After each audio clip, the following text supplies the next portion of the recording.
U.S. Treasury Secretary Janet Yellen is leaving after attending the third meeting of finance ministers and central bank governors of the G20, held in Gandhinagar, India, July 17, 2023. Yellen faces almost deep suspicion among the wealthy countries of the Group of 20s. 2 years of sanctions against Russia have deepened divisions within the group. As world leaders and finance ministers meet in India this week, the cracks that have opened between some G20 countries may become more apparent. Washington. Treasury Secretary Janet Yellen faces growing suspicions in some leading wealthy and developing nations as the lingering impact of sanctions against Russia deepens divisions among Group 20 nations.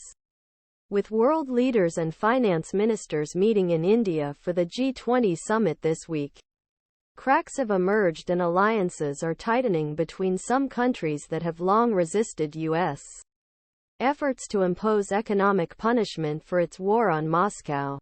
The United States and its allies in Big Seven industrial country group insist that sanctions and price cap on Russian oil have been successful in curbing revenue of Russian economy despite its year-over-year growth. In the second quarter of 2023, it increased by 4.9%.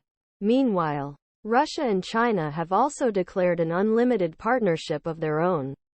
The economic bloc Brazil, Russia, India, China and South Africa, known as BRICS, is trying to increase the use of local currencies instead US dollar. The G20 summit is also likely to see the burgeoning closeness of US-Indian relations in light of shared concerns over China's military and economic assertiveness.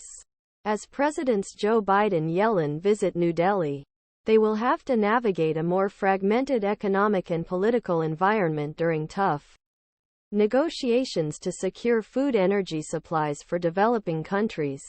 Yellen's fourth trip India in less than a year marks Russian President Vladimir Putin's demands for West to meet Moscow's demands for a historic deal that allowed Ukraine safely export grain across the Black Sea during war.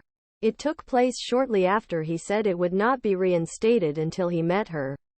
Our own agricultural exports. Putin said that a parallel agreement that promised to remove barriers to Russia's food and fertilizer exports has not been fulfilled.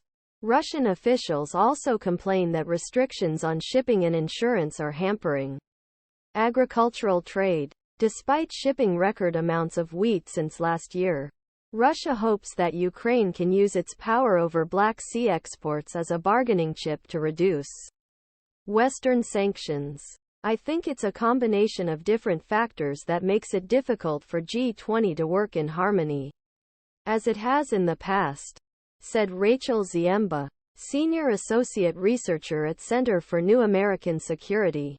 He said these factors included the war in Ukraine and the weaponization of nations' currencies and commodities. I imagine they can outshine the importance of ensuring energy and food flows and auth.